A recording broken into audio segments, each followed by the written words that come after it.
सुंदरीबन की खामोश पुकार। पश्चिम बंगाल के दक्षिणी छोर पर फैला सुंदरीबन, जहां जमीन और पानी की सीमा मिट जाती है। यहाँ की हवा में नमक, कीचड़ और रहस्य घुला रहता है। दिन में पक्षियों की आवाज़ और नावों की हलचल, लेकिन जैसे ही सूरज डूबता है, जंगल मानो सांस रोक लेता है। इसी सुंदरीबन के भीतर बसा था छोटा सा गांव चंद्रपुर, बाहर की दुनिया से लगभग कटा हुआ। यहाँ बिजली देर से आती थी, मोबाइल नेटवर्क मुश्किल से मिलता था और रात के बाद कोई भी घर से बाहर निकलना पसंद नहीं करता था। गांव का डर। चंद्रपुर में एक बात सब जानते थे, लेकिन कोई खुलकर नहीं बोलता था।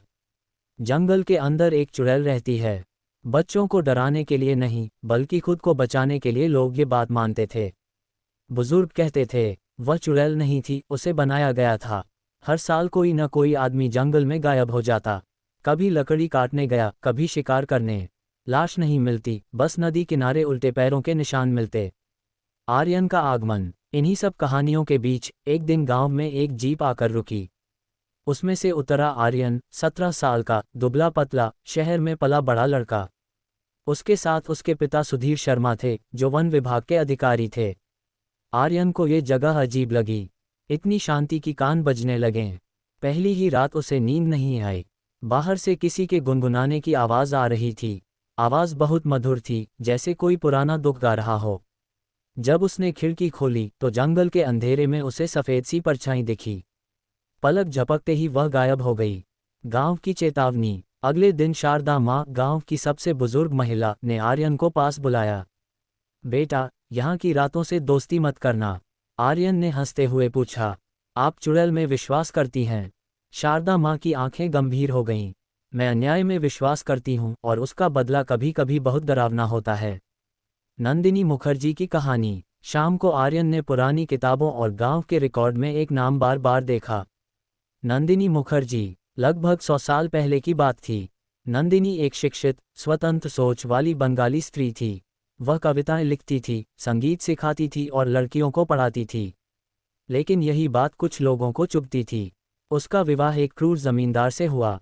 जब उसने अत्याचार का विरोध किया तो समाज ने उसका साथ नहीं दिया। एक रात उसे डायन कहकर जंगल में छोड़ दिया गया।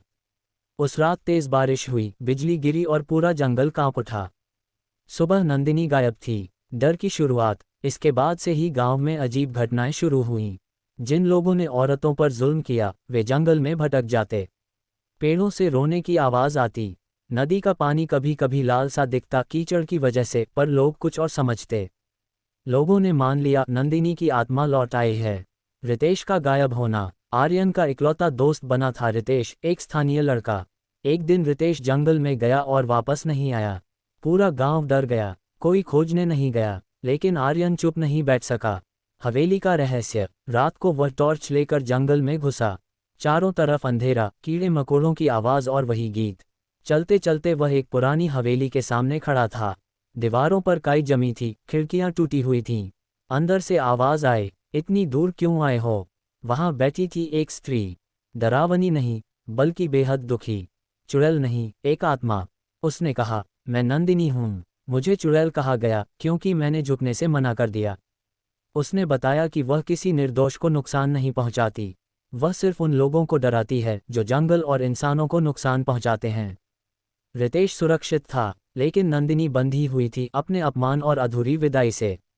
मुक्ति। आर्यन ने गांव वालों को सच्चाई बताई। पहले किसी ने विश्वास नहीं किया, लेकिन जब रितेश लौटा, सब चुप हो गए। एक रात पूरे गांव ने जंगल में दीप जलाए। नंदिनी की अस्थियों का सम्मान के साथ संस्कार किया गया। उस रात आखिरी बार गीत सुनाई दिया। अंत। सुबह हवेली नहीं थी, डर नहीं था। आज भी लोग कहते हैं, सुंदरीबन में कोई चुड़ैल नहीं रहती। वहाँ एक औरत की कहानी रहती है, जो अब शांति से सो रही है।